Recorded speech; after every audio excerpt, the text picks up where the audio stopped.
പറയാതിരിക്കാൻ തരമില്ല. നിമിഷാപ്രിയ വിഷയത്തിൽ മോചനം സാധ്യമാകുമോ എന്ന് പലതരത്തിൽ കുടുംബവും നാടും ശ്രമിച്ചുകൊണ്ടിരിക്കുമ്പോൾ അതിൽ നഞ്ഞു കലർത്തുന്ന തരത്തിലാണ് ചില കേന്ദ്രങ്ങൾ ഇടപെടലുകൾ നടത്തിക്കൊണ്ടിരിക്കുന്നത്. പ്രത്യേകിച്ച് സോഷ്യൽ മീഡിയയിലൂടെ വിഹരിക്കുന്ന ചില ആളുകൾ. സോഷ്യൽ മീഡിയകളിലൂടെ ചില ആളുകൾ കൊല്ലപ്പെട്ട തലാലിൻ്റെ കുടുംബവും ബന്ധുക്കളുമായും നാട്ടുകാരുമായുമെല്ലാം ഇപ്പോൾ ഇടപെട്ടുകൊണ്ടിരിക്കുകയും എക്സ്ക്ലൂസീവ് എന്ന തരത്തിൽ മലയാളികൾക്ക് മുൻപിലേക്ക് അവർക്ക് ലഭിക്കുന്ന സംഭാഷണ ശകലങ്ങൾ വെച്ചുകൊണ്ട് ഈ വിഷയത്തെ ക്രിട്ടിസൈസ് ചെയ്യുകയും ചെയ്തുകൊണ്ടിരിക്കുകയാണ് ആളുകൾ. ഇത് കൂടുതൽ അപകടം ചെയ്യുമെന്ന കാര്യത്തിൽ ഒരു തർക്കവുമില്ല. യമനിൽ ഏറെ കോളിളക്കം സൃഷ്ടിച്ച വലിയ ചർച്ചകൾക്ക് ഇടം വരുത്തിയൊരു കേസാണ് തലാലിൻ്റെ കൊലപാതകം എന്ന കാര്യത്തിൽ തർക്കമില്ല. അതുകൊണ്ട് തന്നെ കണ്ണിന് കണ്ണ് പല്ലിന് പല്ല് എന്ന നിലപാടിലാണ് ആ സമൂഹമുള്ളത്, നാടുള്ളത്. അവരെ സംബന്ധിച്ചിടത്തോളം അവർക്കത് ന്യായമാണ്. തലാലിൻ്റെ രക്തത്തിന് കാരണക്കാരായവരുടെ രക്തം കൊണ്ട് ഞങ്ങൾ പ്രതികാരം വീട്ടും, ഞങ്ങൾ സമാശ്വാസം കാണും എന്ന് ചിന്തിക്കുന്ന ആളുകളുടെ മുൻപിലേക്ക് ഇത് വലിയ അപകടകരമായി ഇവരോടുള്ള സമ്പർക്കം പുലർത്തുന്നത് മാറുകയാണ്. ലോകത്തെ ഏത് കോടതിയുടെ മുൻപിലും നിമിഷാപ്രിയ കുറ്റക്കാരിയാണ് എന്ന കാര്യത്തിൽ ഒരു തർക്കവും ആർക്കുമില്ല. അപ്പോഴും നിമിഷാപ്രിയയുടെ വധശിക്ഷ ഒഴിവാക്കാനായി വേദനയോടെ തലാലിൻ്റെ കുടുംബത്തോട് മാപ്പ് തരണം എന്ന് താണുകേണ് അപേക്ഷിക്കുകയാണ് നിമിഷയുടെ കുടുംബവും നാടും ആ മോചനവുമായി ബന്ധപ്പെട്ട് പ്രവർത്തിക്കുന്ന ആളുകളുമെല്ലാം. എങ്ങനെയെങ്കിലും മാപ്പ് നൽകാൻ കാല് പിടിക്കുമ്പോൾ, അതിനുവേണ്ടി നാട് ഒന്നിച്ചു നിൽക്കുമ്പോൾ, അവിടെ ഉന്നത ഇടപെടലുകൾ നടക്കുമ്പോൾ, എങ്ങനെയെങ്കിലും തലാലിൻ്റെ കുടുംബം മാപ്പ് അഭ്യർത്ഥനയ്ക്ക് സമ്മതിച്ചെങ്കിൽ എന്ന് ആഗ്രഹിക്കുമ്പോൾ അവരുമായി നേരിട്ട് ചില ആളുകൾ ബന്ധപ്പെടുന്നത് വലിയ പ്രത്യാഘാതം തന്നെ സൃഷ്ടിക്കുമെന്നതിൽ തർക്കമില്ല. മാത്രവുമല്ല, നേരത്തെ പറഞ്ഞല്ലോ, നിമിഷയ്ക്ക് വധശിക്ഷ നൽകണമെന്ന പൊതുവികാരമുള്ള നാട്ടിൽ ആ ജനതയുടെ വികാരത്തെ ആളിക്കത്തിക്കുന്ന തരത്തിലുള്ള ഇടപെടലുകൾ ചില ആളുകൾ നടത്തിക്കൊണ്ടിരിക്കുകയാണ്. ഇവിടെ പല സോഷ്യൽ മീഡിയ അക്കൗണ്ടുകളും ചെയ്തുകൊണ്ടിരിക്കുന്നത് അതാണ്.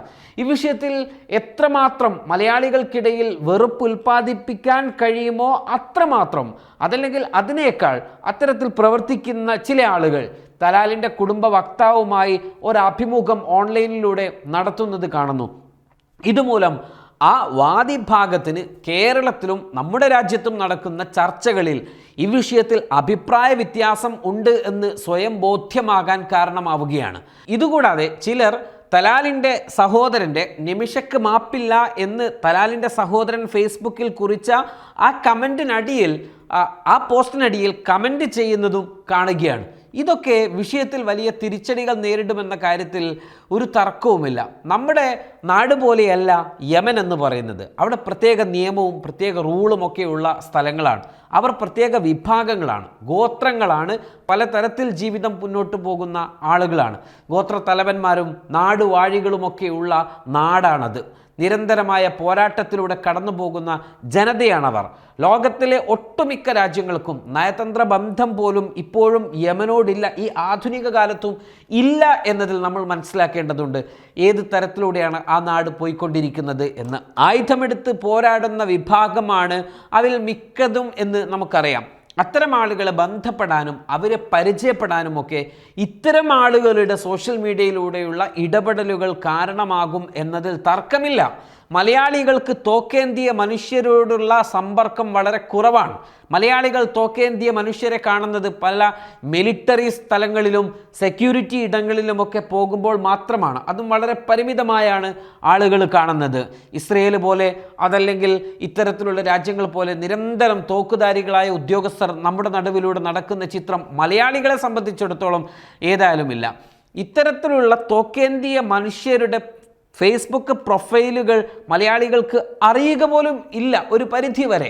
അത് അങ്ങനെ സജീവമായിട്ട് നമ്മുടെ മുൻപിലില്ല. എന്നാൽ ഇത്തരം ആളുകൾ സോഷ്യൽ മീഡിയയിലൂടെ ആ തരത്തിലുള്ള ആളുകളുമായി ബന്ധം പുലർത്തുമ്പോൾ, അത്തരം ആളുകളുടെ പ്രൊഫൈലുകൾ ഹൈലൈറ്റ് ചെയ്യുമ്പോൾ, മെൻഷൻ ചെയ്യുമ്പോൾ അത് കൂടുതൽ മലയാളികൾ കാണാൻ ഇടവരികയും അത്തരത്തിലുള്ള ആളുകളുമായി സമ്പർക്കം പുലർത്തുന്നതിനോ സംസാരങ്ങൾ നടത്തുന്നതിനോ ഒക്കെ കാരണമാവുകയും ചെയ്തേക്കും. നമുക്ക് മുൻപിൽ ആടുമേക്കൽ വിവാദങ്ങൾ പോലെയുള്ള വളരെ വലിയ വിവാദങ്ങൾ കെട്ടടങ്ങിയ സമയമാണ് ഈ സമയം. ഞാൻ ഈ വിഷയത്തെ വേറൊരു തരത്തിലേക്ക് കൊണ്ടുപോകുന്നതല്ല, മറിച്ച് നമ്മുടെ നാട്ടിൽ ഇത്തരത്തിലുള്ള സമ്പർക്കങ്ങൾ ഒഴിവാക്കപ്പെടുന്നത് തന്നെയാണ് ഉചിതം. ഉന്നത തലങ്ങളിൽ ഉന്നതരായിട്ടുള്ള ആളുകൾ ബന്ധപ്പെടുകയും അതുമായി ബന്ധപ്പെട്ട പ്രവർത്തനങ്ങൾ ഒരു ഭാഗത്ത് നടന്നുകൊണ്ടിരിക്കുകയും ചെയ്യുകയാണ്. അതിൽ ഒരു പക്ഷേ ഫലപ്രാപ്തി ഉണ്ടായേക്കാം, അതല്ലെങ്കിൽ വിധിയായി അത് നടപ്പിലാക്കപ്പെടുകയും ചെയ്തേക്കാം. അത് അതിൻ്റെ വഴിക്ക് നീങ്ങുമ്പോൾ പോലും നമ്മുടെ രാജ്യത്തിൻ്റെ സുരക്ഷയ്ക്കോ നമ്മൾ ഭയപ്പെടുന്ന മറ്റെന്തെങ്കിലും തരത്തിലുള്ള പ്രശ്നങ്ങൾക്കോ ഒന്നും യാതൊരു തരത്തിലുള്ള വിഘാതവും സംഭവിക്കുന്നില്ല. എന്നാൽ ഇത്തരം ആളുകൾ അവിടെ സമ്പർക്കം നടത്തിക്കൊണ്ടിരിക്കുന്നതിൽ വലിയ അപകടങ്ങളുണ്ടായേക്കാം. അത് ചില ഇൻഫ്ലുവൻസുകളൊക്കെ ഉണ്ടായേക്കാനുള്ള കാരണം ആയേക്കാം.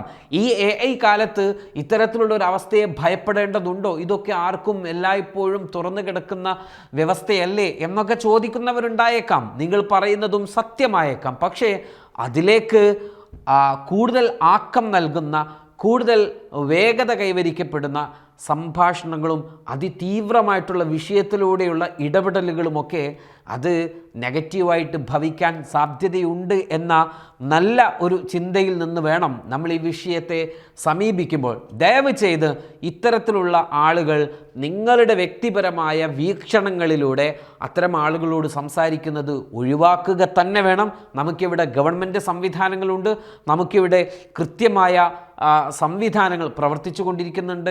അതിനൊക്കെ പുറമെ തന്നെ നേരത്തെ ഇടപെട്ടതുപോലെയുള്ള ഇടപെടൽ നടത്തുന്നതിന് വേണ്ടി ഉന്നതരായിട്ടുള്ള പണ്ഡിത നേതൃത്വങ്ങളുണ്ട്.